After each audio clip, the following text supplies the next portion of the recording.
Guys,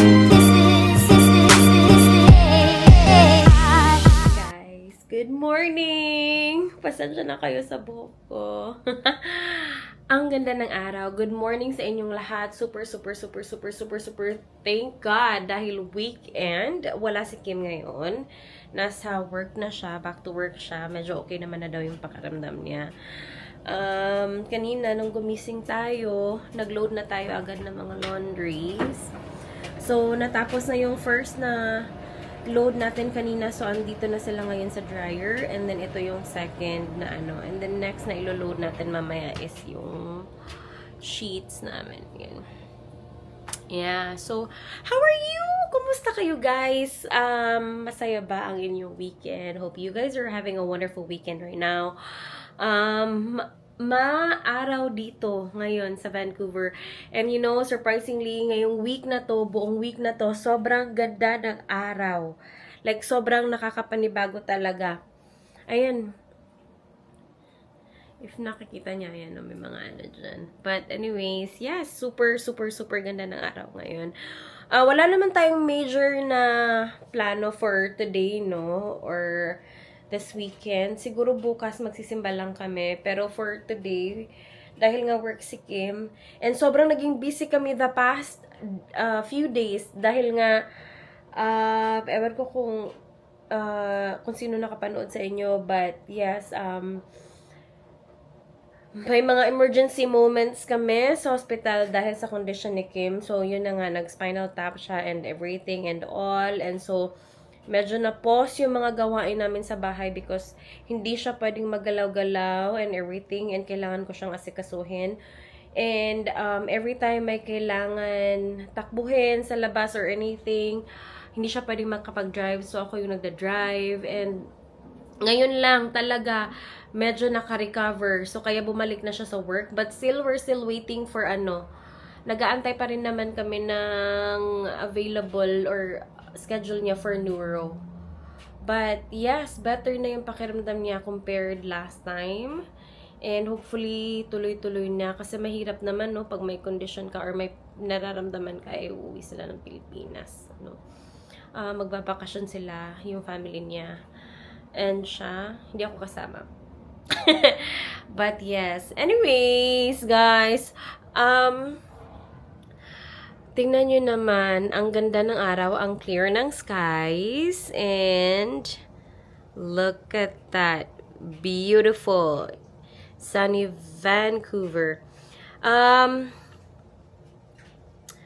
Yung weather din, sana mag-cooperate siya.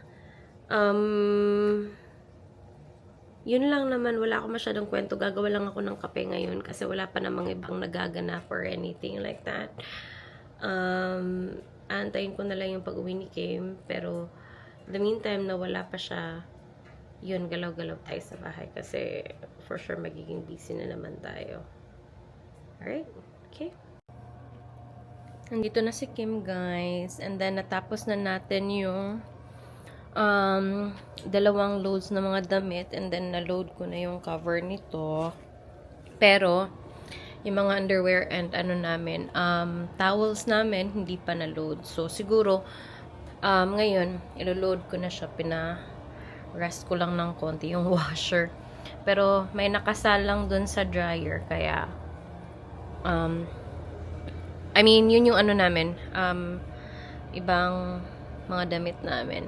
So, ito, bare na kasi nakasalang dun. Yes! How's work? It's okay. It's okay daw.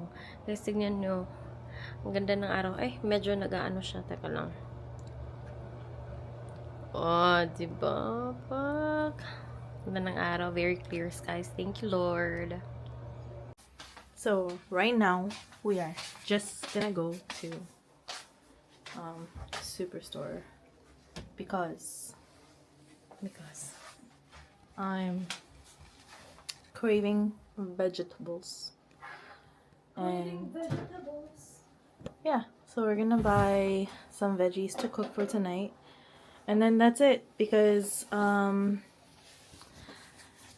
fought with I don't know, I don't think we mentioned it, but I fought with HelloFresh because it was my fault actually, but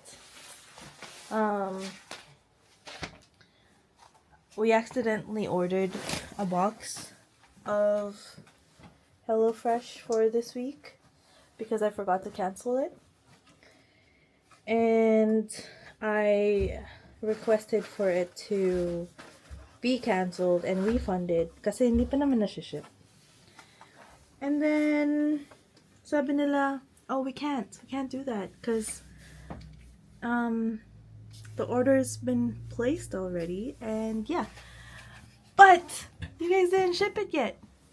So anyways, I told them I can't really cook right now because I'm going through something medically, and I'm not really doing a lot of activities, and I can't bring the box up to the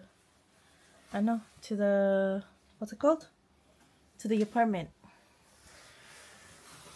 But anyways, they refunded me Where'd you park?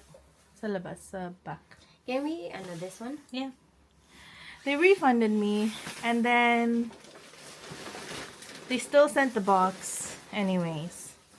So we have to make use of it and eat it, even though I don't even know what recipes are in there for this week because I didn't pick. And yeah, that's my fault. But